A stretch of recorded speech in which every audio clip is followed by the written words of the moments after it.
vous ai bombardé, directeur. C'est rédacteur en chef politique, c'est vrai.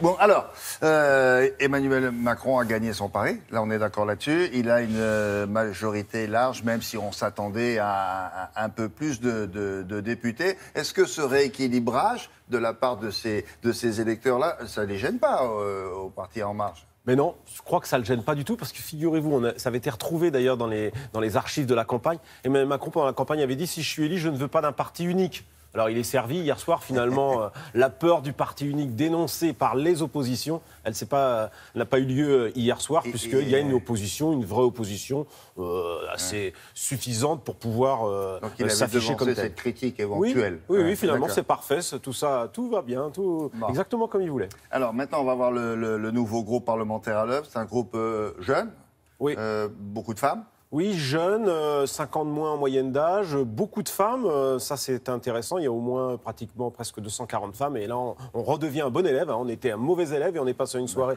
bon élève des parlements européens, divers aussi, il y a beaucoup de gens issus de la diversité, et puis beaucoup de nouveaux de la société civile, ça c'est intéressant. Justement, ces nouveaux en politique, on a beaucoup gossé là-dessus la semaine dernière en disant ils connaissent pas leur sujet, ils n'arrivent pas à expliquer le projet du président, ce n'est pas le cas de tout le monde. Est-ce que c'est la promesse quand même d'un Parlement renouvelé qui est parfaitement tenue ? Oui. Elle est tenue, et même si la semaine dernière, c'est vrai que moi ça m'a plutôt choqué ce procès en illégitimité et en incompétence, parce qu'ils sont nouveaux, parce qu'ils n'ont jamais fait de politique. Et c'est vrai que 2/3 des députés de cette Assemblée n'ont jamais mis les pieds au Palais Bourbon. Et ça, c'est une révolution, ce n'était pas arrivé depuis la libération, depuis 70 ans. Mais c'est encourageant peut-être. Je ne sais pas, c'est un désir de démocratie aussi. Je pense qu'en tous les cas, comme point de départ, c'est du sang neuf qui arrive à l'Assemblée. Et franchement, il y en avait quand même besoin. Est-ce que vous estimez, vous qui connaissez bien la politique, puisque c'est votre métier aussi, que ces gens-là vont vite apprendre ? Oui, ils vont vite apprendre. De toute façon, toute personne de la société civile devient politique le jour où elle entre à l'Assemblée. Il va falloir quelques semaines pour apprendre. Ils vont être encadrés et après,